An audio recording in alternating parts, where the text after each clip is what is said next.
In my last video, we covered how to do level 3 and level 4 missions with 2 fits to get you through and start making that promised ISK per hour I've been talking about in the last few videos. Wow. I will be sharing with you how to take your level 4 missions even further with not 1, not 2, but 4 battleship fits to run missions with, and how to convert your loyalty points into ISK. Oh, and I messed up in my last video and I feel like I lied to you all, so let me fix that right now.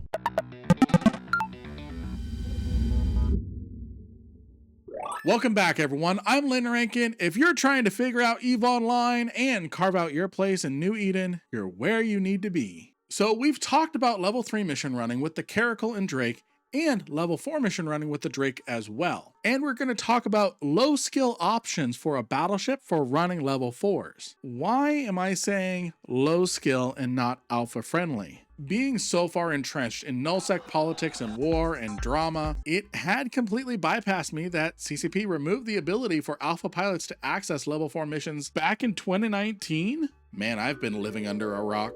This completely slipped my research, and I missed even the blurb on EVE University that confirmed as much. You have to be an Omega subscribed pilot in order to run level 4 missions, and while the advice I've shared is still applicable, as well as the mechanics on extra loyalty points and ISK gains depending on security system status, I do feel like I lied to you all by extension of my lack of research. I do promise to do better in my research in the future and keep me moving forward. I'm not infallible, and I truly appreciate you all in the comments letting me know so I can avoid mistakes like this in the future. So I guess there really was a reason to pitchfork in my last video. With that all out of the way, and we're already familiar with the flow of level 4 missions, which ones to take, which ones to decline, and so on, we're going to get into our first battleship fit, the Raven. This is again continuing with our Caldari theme, but taking it up a level with rapid heavy missile launchers and active tanking. This is a medium to long range missile boat that deals a lot of quick DPS and has good application to smaller ships, and it already plays well with your skills you've trained for your Drake,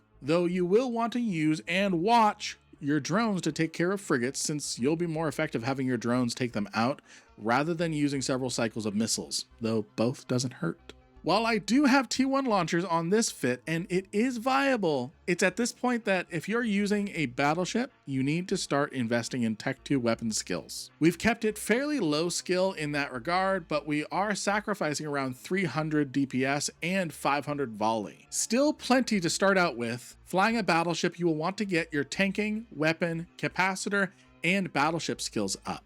Just remember, before you jump into a battleship, make sure you have the liquid ISK built up to afford a few replacements. You will notice we have an extra large shield booster. We cannot leave this running permanently. The idea is to pulse it as needed. Our capacitor is not sustainable for that long, and this shield booster should cover most of the damage we're taking in 1 or 2 pulses. Observe how much damage you're taking, how much the shield booster replenishes, and whenever you hit that number, hit the booster and repeat. This is active tanking in the fullest extent of the word. Yes, you are actively repairing your ship, but you must also be actively present and monitoring your systems. We also have a micro jump drive to get us out of trouble so long as we're not scrammed, or to help us cross large distances. These missions can be quite big. Whichever direction your ship is pointing when you activate the MJD, you will go that 100 kilometers in that direction. You cannot activate it prematurely. Otherwise, as soon as you activate it, you may go in a direction you weren't meaning to, either into trouble or out of range. Well, it's just, oh, hold on. Did he just get scrammed?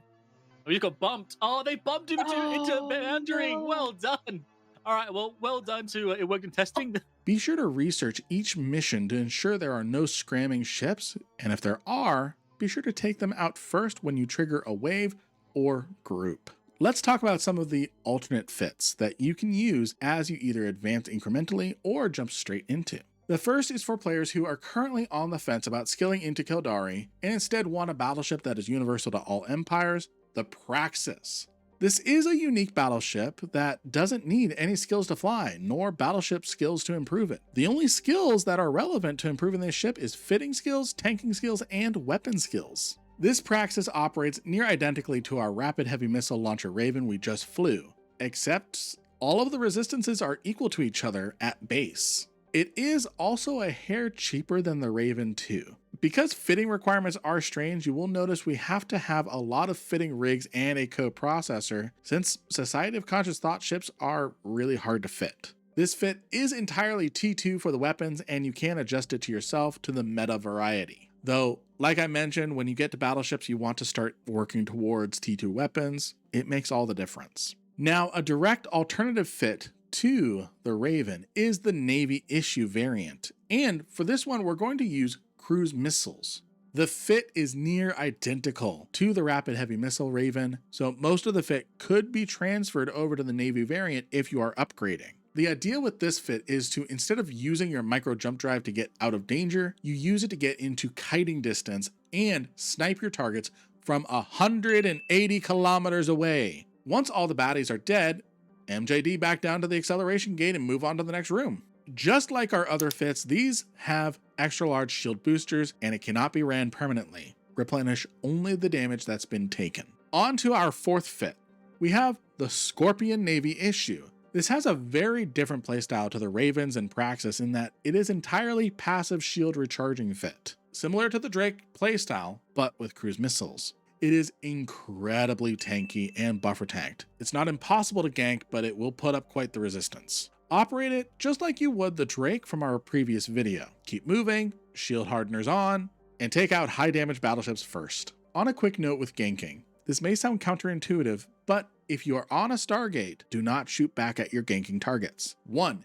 If you are in a battleship, you're not likely able to lock them fast enough to reduce the incoming damage anyways. And 2, if you do attack them, you then become aggressed, meaning you have an aggression timer. In practice, this means if you are very close to a station, but you engaged your gankers, you're not going to be able to dock and they have 60 seconds to gank you. I plan on doing a full video dedicated to avoiding ganks and how to counteract them as best as possible, as well as systems and mechanics that most players won't find out until they encounter them and it's already too late. So we're doing level 4 missions better and more efficient with one of the fits we talked about. We're blitzing our missions and completing them as quickly as possible while still having fun. Make sure that's a priority for you. And we've amassed a decent amount of loyalty points. I mentioned in my last video that loyalty points is an underappreciated way of making ISK and is often accidentally discounted or left out of ISK per hour calculations. Now, how do we turn these loyalty points into ISK? By using a tool like Fuzzworks, which I mentioned way back at the start of our series, we can search up the corporation that we run missions for and see what the loyalty point store for that corporation offers, as well as how much each item costs in loyalty points and ISK to purchase, and how much it resells for in JITA.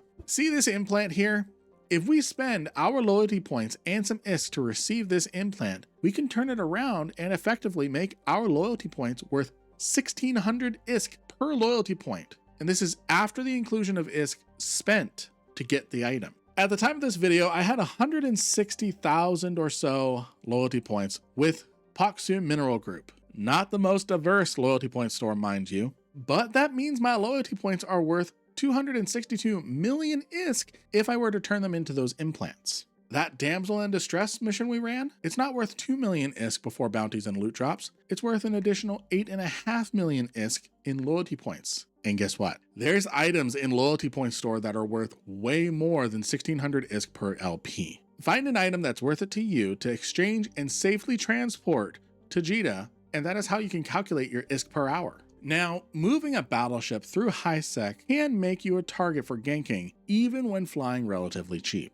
It is still important for us to consider watching our backs when moving a battleship to our mission running hub. To do this safely, first you need to keep your mission running fit in your cargo hold and fit your ship for as much resistance and buffer tank as possible. Here's an example of how I modified my Raven Battleship, getting it to my mission running system. I increased my resistances and added a buffer tank, while keeping my prop mod and adding a damage control and 2 inertial stabilizers. If your skills aren't high enough, you could consider an afterburner trick to make your align time essentially just your afterburner cycle time. You notice that my afterburner cycle time with my skills is faster than the stated cold align time my ship has, meaning that if I hit warp, activate my afterburner and immediately deactivate it, by the time I'm up to speed and the cycle time ends, my excess speed should put me straight into warp.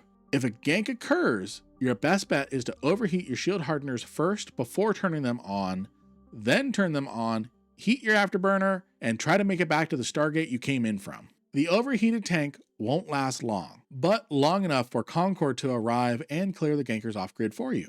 We won't rely on Concord saving us, and we'll attempt to get back to the Stargate or station as quickly as possible. And again, do not engage the gankers with your weapons. You will incur a 60-second weapon timer where you absolutely will not be able to dock or jump to a Stargate even if you make it back to gate, effectively giving them more time where you can't escape. And do not autopilot, please, I'm begging you. You will land 10 kilometers from the Stargate and your ship will have to slow boat its way to the gate. You are essentially giving gankers permission to hit you. In addition to that, you might as well add an additional half hour to your travel time. Here's a relatively brutal tip. If you are on a populated Stargate and a gank occurs while you are still cloaked, but someone else is being ganked, wait the gank out. The person in front of you got ganked, so you don't have to. Eve is a brutal place, and if someone else is taking the hit, don't waste the distraction. Lastly, rename your ship, and don't name it something obvious about your ship. Your ship name appears on the directional scanner for all to see. So if your ship is named Super Bling Raven Level 4, you're probably going to get targeted. I know that during this little series, I focused solely on missiles. The missile knows where it is at all times.